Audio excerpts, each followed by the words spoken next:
mira, ara justament complim 10 anys, es va iniciar el 2015, i pensant en això de que vam veure mitjançant a Càritas que hi havia gent que necessitava ajut, no? I bé, aleshores vam pensar que un hort social podia ser interessant perquè la gent trobés aquí un punt que es trobessin, que tinguessin una feina i ajudar-los en definitiva. I així es va començar d'aquesta manera i a poc doncs, hem anat creixent.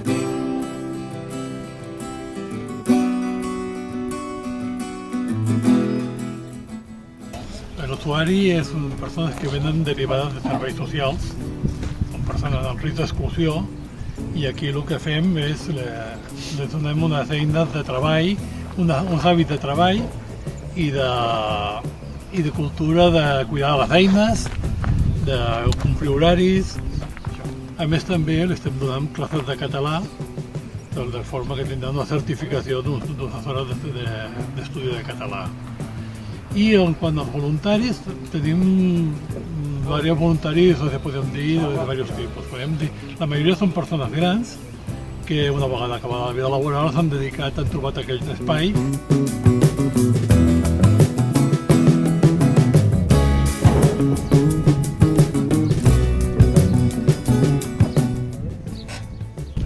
L'aixopluc, l'hort està sota l'aixopluc de Càritas. Càritas dona tot el suport i tot el paraigües jurídic i d'assegurances i tot el que és donar-li el sentit social. L'Ajuntament, doncs, gràcies a Déu, va tenir l'interès de lo que és lo social, va veure una sortida. Llavors, l'Ajuntament aporta el finançament, aporta els usuaris i alhora també ens ajuda a temes legals.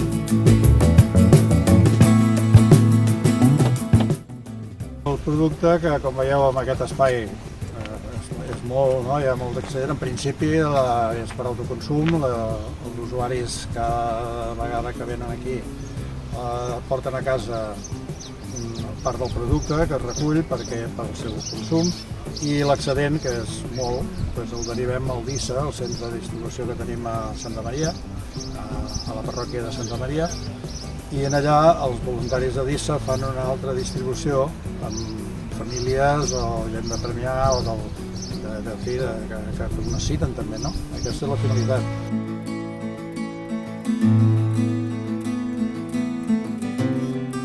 En aquests moments no pensem en l'ampliació. En aquests moments l'hort té 8.000 metres quadrats i realment amb 8.000 metres quadrats, amb la colla que som treballant, doncs estem fent al voltant d'entre 25.000 i 35.000 quilos de producte, tomàquets, cogombres, carbassó, patates. Llavors arriba un moment que, clar, hi ha un cert excedent, no? Que llavors ho derivem a altres entitats de caràcter social, però no podem comercialitzar, no podem anar a més. Rebem subvencions públiques i per aquest motiu hem de vigilar, no podem comercialitzar. Llavors hem de produir per el que podem donar.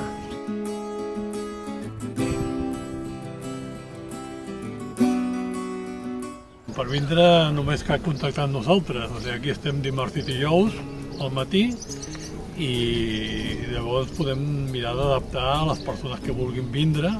En aquest moment som un bon grup de voluntaris i de persones de serveis socials, però sempre que hi ha persones que tinguin voluntat d'integrar-se en aquest projecte i fer-lo una mica com seu, sempre seran benvingudes.